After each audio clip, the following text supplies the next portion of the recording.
दोस्तों, आज की वीडियो में शुरू करूं उसके पहले मैं आप लोगों को कुछ मूर्खों के कमेंट पढ़वाता हूं, या यूं कहूं कि कुछ मूर्ख हिंदुओं की कमेंट पढ़वाता हूं। इन लोगों को देखकर ही लगता है, ऐसे लोगों को देखकर ही लगता है कि दुर्भाग्य है मेरा कि मैं हिंदू बना। मैं भी हिंदू हूं, लेकिन इन जैसों की वजह से हमारी नाक कट रही है। अब अभी जैसे कि अयोध्या में बीजेपी हारी क्या, ऐसे ही छोटा मोटा अंतर आया, उसको लेकर के लोग इतने सीरियस हैं, इतने गंभीर हैं कि क्या कहते हैं, ज़रा सुनिए और इसके बाद आप लोग खुद भी देखिए। मैं तो एक ही चीज़ कहूँगा कि इससे साबित होता है कि इन लोगों को ना राम के बारे में पता है, ना हनुमान के बारे में पता है, ना तो शिव जी के बारे में पता है, ना ही रामायण के बारे में कुछ पता है। ज़बरदस्ती ये लोग धर्म के ठेकेदार बन के बैठे हैं, हिंदू हिंदू करते रहते हैं और इनका कोई लेना देना किसी चीज़ से नहीं है। इनके अंदर 4 पैसे की अकल नहीं है। क्या लिखते हैं सुनिए। एक कम अकल लिख रहा है, हम अयोध्या अभी नहीं जाएंगे, 5 साल के बाद भाजपा फिर से जीतेगी तब जाएंगे। जय श्री राम। इसको कोई बोलो, अगर भाजपा जीती ही नहीं अगली बार तो देश भी छोड़ देना, फिर क्यों है तू हिंदुस्तान में। दूसरा गधा लिखता है, अयोध्या वालों से बहुत नाराज़ हूँ मैं, बीजेपी हारा है तो हिंदू की हार हुई है, बहुत नाराज़ हूँ।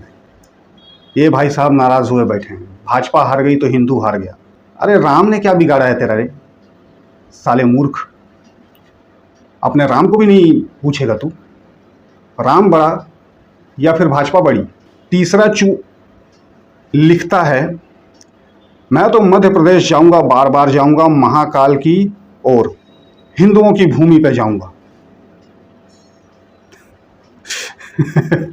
मतलब इन मूर्खों को देख करके लगता है दोस्तों कि ये लोग कितने बड़े कमअकल हैं। इनके लिए कोई चीज़ मायने नहीं रखती सिवाय भाजपा के। कुछ लोगों को देखा, ये कमेंट्स एक्चुअली किसी मेरे एक व्यूअर ने इस वीडियो को देखा तो इसका वीडियो भी भेजा, इसके कमेंट्स के स्क्रीनशॉट उसने मुझे भेजे और बोले कि भाई इस पर कुछ बात करो। मैंने कहा बिल्कुल भाई, ज़रूर करेंगे। जब इस तरह की हरकतें दिख रही हैं हिंदुओं की, मूर्खों की, तो ज़रूर करेंगे।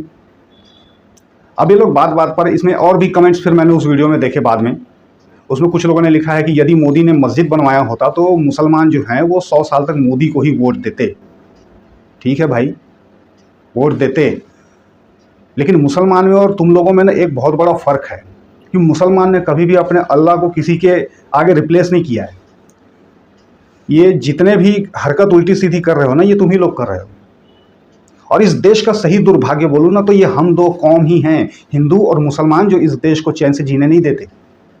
इसके अलावा ठीक है, अदर्स में भी कुछ होंगे, अपवाद होंगे, लेकिन कौन लड़ता रहता है ऐसा। ना तो सिखों में मैंने देखा है, ना क्रिश्चियंस में मैंने देखा है।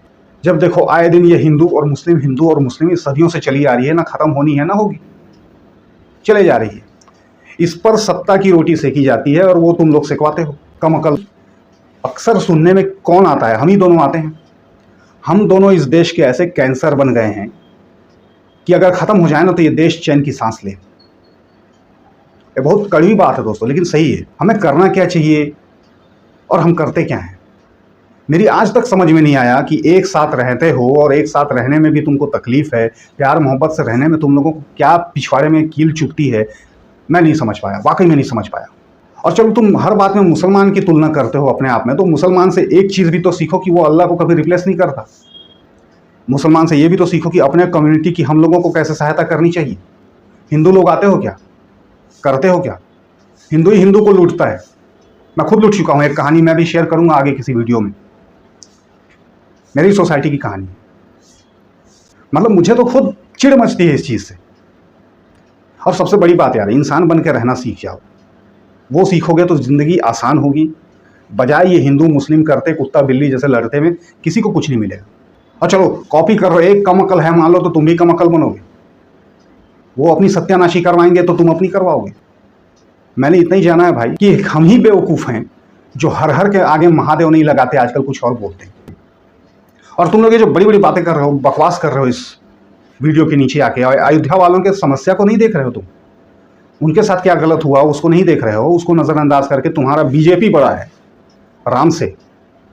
हाँ, रामायण में वर्णन पढ़ा है तुमने? ये जो गधा बोल रहा है कि मैं एमपी जाऊंगा, भूल से मत जाना, वहां महाकाल की नगरी में भूल से कदम मत धरना तू।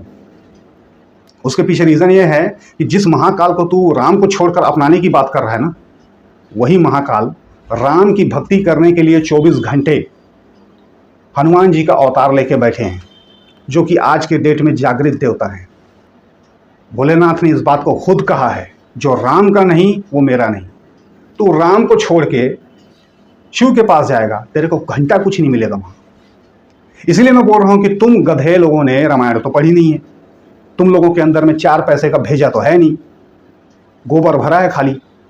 इसी के लिए कह रहा हूं, क्या जिक्र है रामायण में? बार बार कहा गया है राम वो शक्ति है कि उसके प्रताप से जरा सी रुई भी पूरे संसार को आग लगा सकती है। ये लाइन पढ़ी है। रामचंद्र जी में जो ताकत थी, जो उनके अंदर में शक्ति थी, उसका वर्णन तुम लोगों ने पढ़ा है कि नहीं, ये बताओ मुझे। शिव जी ने अवतार ही इसीलिए लिया कि वो राम की सेवा कर सके। रावण को जब भी शिक्षा दी गई थी कि राम से बैर करके तुम किसी की भी शरण में जाओ, तुम्हें कोई नहीं बचा सकता, चाहे विष्णु के जाओ चाहे तुम शिव के जाओ। रावण महाशिव भक्त था, लेकिन नहीं बच पाया क्योंकि एक राम से बैर किया था उसने। हम ब्राह्मणों के कम्युनिटी में भी एक ऐसा कम्युनिटी आता है जिसको सरयू पारिंग कहा जाता है।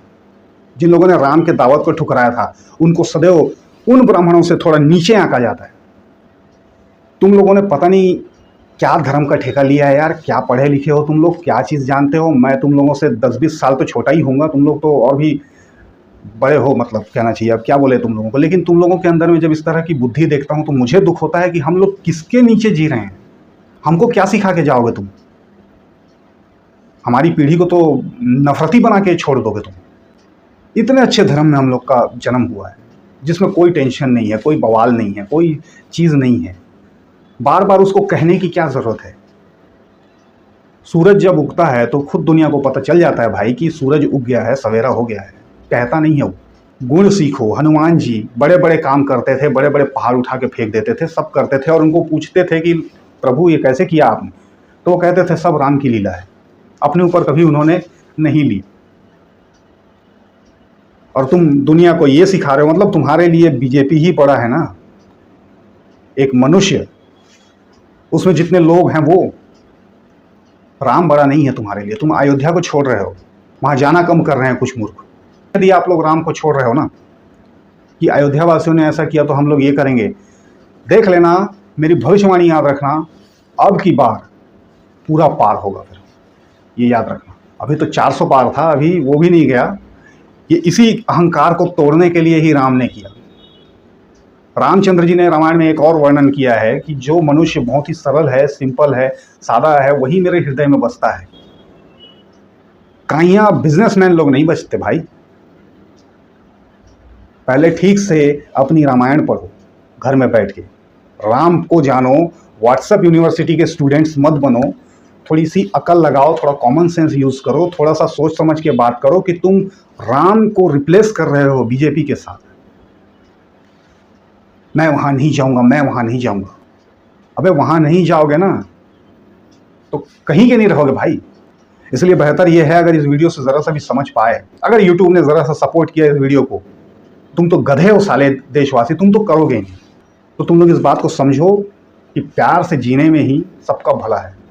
हमारा धर्म इतना अच्छा धर्म है, इसमें कोई लफड़ा नहीं है, इसने कभी कुछ उल्टा सीधा नहीं सिखाया, इसमें सब चीज़ें अच्छी हैं, इतना आसान है। तुमको कोई भगवान नहीं बोलता तुम 5 बार मेरे यहाँ आओ, घंटी बजाओ, पूजा करो, 5 बार मेरे पाठ करो, कोई नहीं बोलता। बल्कि भगवान श्री कृष्ण कहते हैं कि जैसे बच्चा माँ से जाके मिल जाता है बिना आडंबर के, बिना ये सोचे कि मैं कैसा हूँ, मिट्टी लगी है मेरे ऊपर, क्या है, उसी तरह से मुझसे मिले मेरा भक्त तो मुझे ज़्यादा खुशी होती है। हमारे राम का स्वभाव जानो पहले, और अगर बीजेपी से राम को रिप्लेस करोगे तो मैं दावा ठोक के कहता हूं कि हनुमान बीजेपी का नामो निशान मिटा देगा। ये बात याद रखना।